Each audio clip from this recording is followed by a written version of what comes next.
Okay, everybody. Hey, I am the specialist, and I am very excited to be streaming for the first time ever. I just learned how to do this, and I'm going to start with Dark Souls because it may be my favorite game of all time. I've been a gamer for a long time, stretching back into the 80s, if you can imagine that. And I've played lots and lots of games. I'm a big RPG fan. And I think even I could say across all genres, this might be my favorite game. And there are a lot of reasons for that that I'll probably get into. But one of the main reasons is because it is so rich in story. It's so rich in lore, and it's so interesting. And just everything about it really kind of it invites you into this world, and I think that's the reason why I keep coming back to this game. I've been playing it since it came out in late 2011, and I have probably gone through it, I would say close to 100 different times with different characters and different builds and all sorts of different things. And I have then played Dark Souls 2 and Dark Souls 3, Bloodborne, and Demon Souls. And I can say that out of all of those games, Dark Souls stands above, head and shoulders above all of them.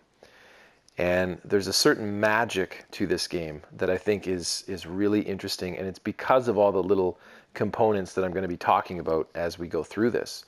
A little bit about me: I study mythology, I teach mythology, and I study and teach literature. And so I'm very familiar with motif in story. And we find a lot of what I call archetypal motifs in Dark Souls 1.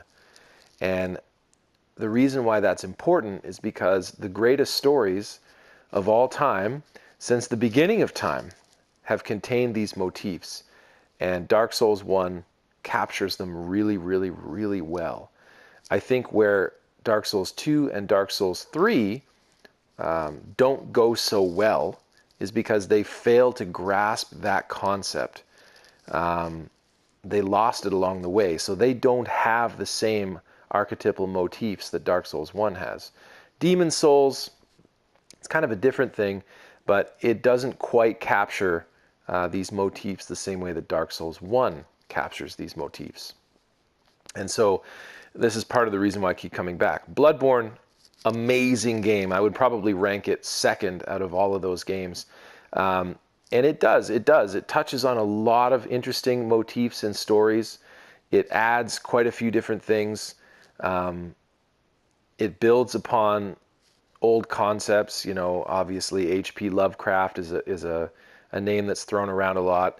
But really, if you want to understand what's going on, it's really actually funny. If you want to understand what's going on in Bloodborne, realize that Miyazaki stole a lot of those ideas from Star Tropics. The original Star Tropics from the NES was the original cosmic sort of.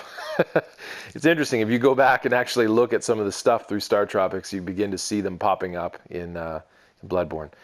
At any rate, I digress about that. This is about Dark Souls. This is about how brilliant it is, and we're going to be diving into all of these things as we play through Dark Souls 1.